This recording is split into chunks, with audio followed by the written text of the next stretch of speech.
আসসালামু আলাইকুম রাহমাতুল্লাহ। কথায় কথায় যে মানবাধিকারের জাতিসংঘ মানবাধিকার সংস্থার রিপোর্টের কথা বলে, কথায় কথায় জাতিসংঘের প্রতিবেদনের কথা বলে, কথায় কথায় জাতিসংঘের মহাসচিবের কথা বলে, কথায় কথায় জাতিসংঘ কী চায় সেগুলো বলে। অর্থাৎ কিছুদিন আগেও আমরা দেখেছি জাতিসংঘে নিয়ে কীভাবে মত প্রকাশ করেছে, কীভাবে আশার জায়গাগুলো বলেছে যে আপনারা জাতিসংঘের রিপোর্টটা দেখেন।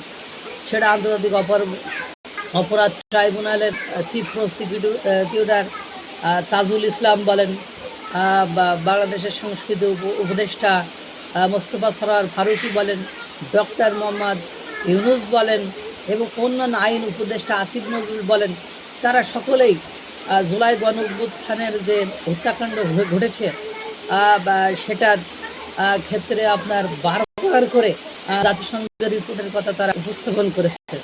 অথচ জাতিসংঘ রিপোর্টই এদেরকে এখন খাওয়া শুরু করেছে।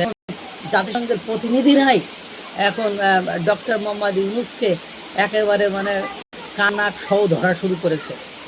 জাতিসংঘের মানবাধিকার সংস্থার প্রধান হাইকমিশনার ভলকার তুর্ক তিনি জানেন যে বাংলাদেশের বিষয়গুলি নিয়ে কিভাবে কনসার্ন এবং কিভাবে জুলাই গণঅভ্যুত্থানের রিপোর্টের ক্ষেত্রে ডক্টর ইউনুসকে সহযোগিতা করেছে।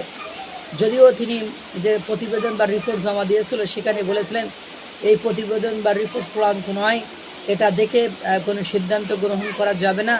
এবং সেখানে আরও কথা বলা, সেখানে এরপরে আপনার জাতিসংঘ এই বাংলাদেশের বা সেনাবাহিনী ওরা কিন্তু একটা বাস করে দিয়েছিল যে এই যে রিপোর্ট, এই রিপোর্টের গ্রহণযোগ্যতা কতটুকু, এই রিপোর্টের গ্রহণযোগ্যতা যে নেই এটা কিন্তু ওরা সিস্টেমেটিক ওয়েতে বাস দিয়ে দিয়েছে। যে জাতিসংঘকে তারা ফোন দিয়েছিল যে জুলাই গণঅভ্যুত্থানের হত্যার বিষয়ে আমাদের সাথে কেন যোগাযোগ করেননি, আমাদের কেন মতামত নেননি। তখন জাতিসংঘ মানবাধিকার সংস্থা তাদের বলেছে আমরা যোগাযোগ করার চেষ্টা করেছিলাম, কিন্তু সরকার আপনাদের সাথে আমাদের যোগাযোগ করতে দেয়নি। অর্থাৎ যে রিপোর্টটা তারা দিয়েছে সেই রিপোর্টটা যে বায়াস রিপোর্ট সেটা জানতে আর কারো বাকি নেই। এবং আর একটা বিষয় যেগুলো জানাই যে 834 জনের একটা তালিকা বর্তমান সরকার করতে পেরেছে জুলাই গণঅভ্যুত্থানে যাদেরকে শহীদ বলছে তাদের। অথচ আপনার জাতিসংঘের মানবাধিকার রিপোর্টে 1400 জনের কথা বলা হয়েছে। তাই 1400 জন থেকে 834 জন বাদ দিলে বাকি জন 8ই আগস্টের বা 5ই আগস্টের পরে হত্যা হয়েছে, 8ই আগস্টের পরে হত্যা হয়েছে। সেটা গণপিটুনিতে হোক, সেটা যেভাবে হোক হত্যা হয়েছে। এরা কারা, এদের সম্পর্কে বিস্তারিত কিছু জানায়নি।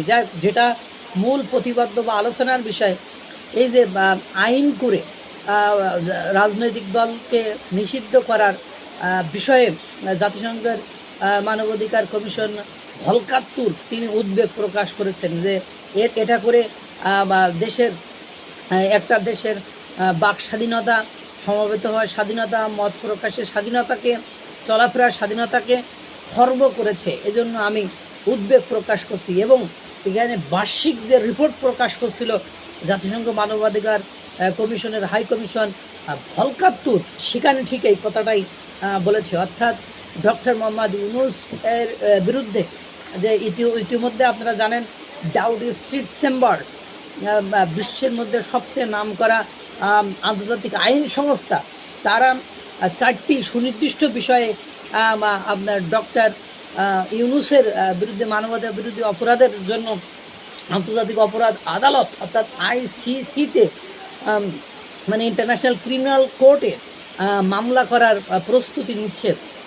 আরও একটা RRI যে একটা প্রতিষ্ঠান আছে, সে প্রতিষ্ঠানও প্রস্তুতি নিচ্ছে পিটিশন দাখিল করার জন্য বা তাদের বিরুদ্ধে মামলা করার জন্য।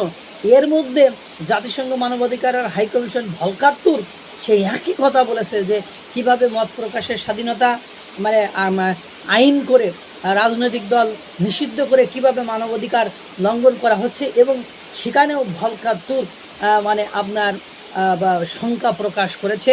এবং যেটা বর্তমান সরকার ডক্টর মোহাম্মদ ইউনুস সরকারের পুরো বিরোধিতা বা পুরো বিরুদ্ধে চলে যাচ্ছে সব কিছু। এমনি রিপোর্টটা নিয়ে তো কথা আছে এবং রিপোর্টের ক্ষেত্রে সেনাবাহিনী যে কথাগুলো বলেছে তাতে করে এই রিপোর্ট পক্ষপাতদুষ্ট রিপোর্ট এবং সেখানে সরকারের আধিপত্য, সরকারের মানে সরকার ইচ্ছামতো কাজ করিয়ে নিয়েছে সেটাও প্রমাণিত হয়েছে। বা সেনাবাহিনীর প্রধানের কথা বক্তব্য অনুযায়ী এখন ভলকার তুর যদি এই কথা বলে, এর আগে হিউম্যান রাইটস ওয়াচও ঠিক একই কথা বলেছে। আপনারা জানেন এখানে দ্য গার্ডিয়ান একই কথা বলেছে, দ্য টাইমস একই কথা বলেছে, দ্য ডন পাকিস্তানের পত্রিকার দ্য ডন একই কথা বলেছে, বিবিসিও একই কথা বলছে। অর্থাৎ মানে আগে তো দেশীয় পর্যায়ের মানুষ ডক্টর ইউনূসকে নিয়ে সমালোচনা করছো, আন্তর্জাতিক পর্যায়ের পত্রিকাগুলো, আন্তর্জাতিক পর্যায়ের সংস্থাগুলো ডক্টর ইউনূসকে সমর্থন করতো। কিন্তু দুর্ভাগ্য হলো সত্য যে বর্তমান সময়ে এসে আন্তর্জাতিক সংস্থা, আন্তর্জাতিক মানবাধিকার সংস্থা, জাতিসংঘের মানবাধিকার সংস্থা, হিউম্যান রাইটস ওয়াচ সহ সব নাম করা প্রতিষ্ঠান, অর্গানাইজেশনগুলো ডক্টর ইউনূসকে নিয়ে সমালোচনা করেছে এবং তার বিরুদ্ধে একেবারে স্পষ্ট প্রতিবেদন দায়ের করছে। এটা নিঃসন্দেহে ডক্টর ইউনূসের জন্য দুর্ভাগ্যের একটা বড় কারণ হয়ে দাঁড়াচ্ছে। আল্লাহ তাআলা সকলকে ভালো রাখুক, সুস্থ রাখুক। আসসালামু আলাইকুম ওয়া রাহমাতুল্লাহ।